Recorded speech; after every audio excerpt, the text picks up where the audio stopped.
Hi, this is Contemporary Events Live. Today I'm asking a powerful question. How did China become the world's factory while India is still trying to find its industrial footing? Let's unpack the reasons behind this global manufacturing divide. In 2023, China accounted for over 14% of global exports, shipping goods worth over $3.4 trillion USD. India, by contrast, exported just $770 billion, barely 2% of the global total.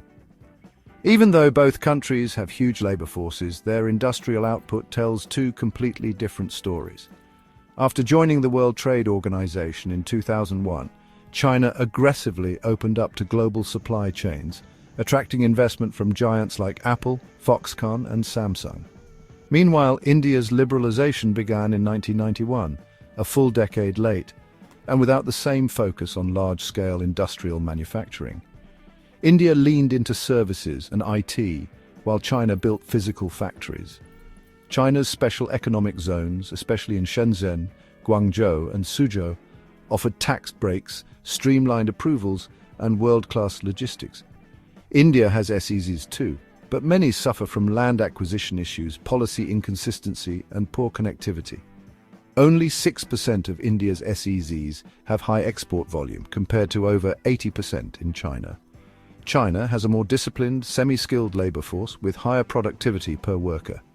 In 2022, China's manufacturing productivity was roughly 1.6 times higher than India's, according to OECD estimates.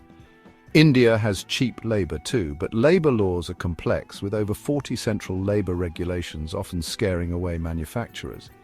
China has massive port capacity, with 7 of the world's top 10 busiest ports located in China. High-speed rail, multi-lane highways, and inland shipping networks make goods flow quickly. India's logistics cost is 13 to 14% of GDP, while China's is under 9%. That makes Indian exports more expensive and less competitive globally. China's government has a top-down, execution-oriented model. It can clear land, build roads, and approve factories in weeks. India, being but a democracy, struggles with bureaucratic delays, state-level differences, and frequent policy flip-flops. Even the Make in India initiative, launched in 2014, has seen limited traction in core manufacturing sectors. China attracted $180 billion in FDI in 2023, particularly in high-tech manufacturing and green energy. India received around $70 billion, but much of it went into services and fintech, not physical manufacturing.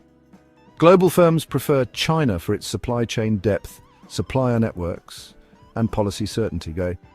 China exports everything from electronics and machinery to textiles and EVs. India's major exports are still refined petroleum, jewelry, textiles, and agricultural goods, low value-added sectors. China's focus on high-tech exports like solar panels, electric vehicles, and semiconductors shows its maturity. India is only beginning to enter those spaces under PLI schemes, production-linked incentives.